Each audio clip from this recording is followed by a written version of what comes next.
আসসালামু আলাইকুম সবাইকেই প্রিয় বন্ধুরা, আশা করি সবাই ভালো আছেন। তো আজকে যেহেতু সৌদি আরবে ঈদ হয়ে গেছে, তাদেরকেও স্বাগতম ও সম্ভাষণ থাকলো তাদের প্রতি।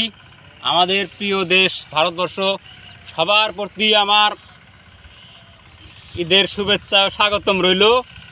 সবাই ভালো থাকবেন আশা করি। কালকে সেজন্য ঈদ হতে চলছে, সবাইকে ঈদের স্বাগতম ও শুভেচ্ছা রইল। তো ভাইয়েরা আমার, একটা কথা মনে রাখবেন, মানে নিজের ভালোর দিকটা চিন্তা করতে হবে, কারণ আপনি ভালো থাকলে অন্যকে ভালো কিছু দিতে পারবেন। তো সেই জন্যে ভালো থাকতে হলে আপনাদেরকে দুইটা জিনিস লক্ষ্য করতে হবে, দুইটা জিনিস। সেই দুইটা জিনিস আজকে ঈদের আনন্দের প্রাক মুহূর্তে আজকে আমি আপনাদেরকে বলে দেই।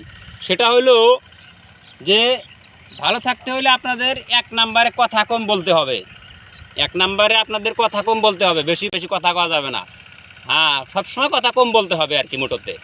আর দুই নম্বরে হলো আপনারা নিজের কাজের প্রতি খুব গুরুত্ব দিতে হবে, খুব গুরুত্ব দিবেন, খুব সময় দিবেন। নিজের কামের প্রতি যথেষ্ট চাহিদা থাকতে হবে। এটা আমি ভালো একটা মানে এই মুহূর্তে একটু মনটা ভালো লাগছে। কাজেই ঈদের সেই প্রাক মুহূর্তে আপনাদেরকে একটু যোগাযোগ স্থাপন রাখলাম আর কি। সবাই ভালো থাকবেন। আবারও ঈদ মোবারক, শুভেচ্ছা রইল সবার প্রতি।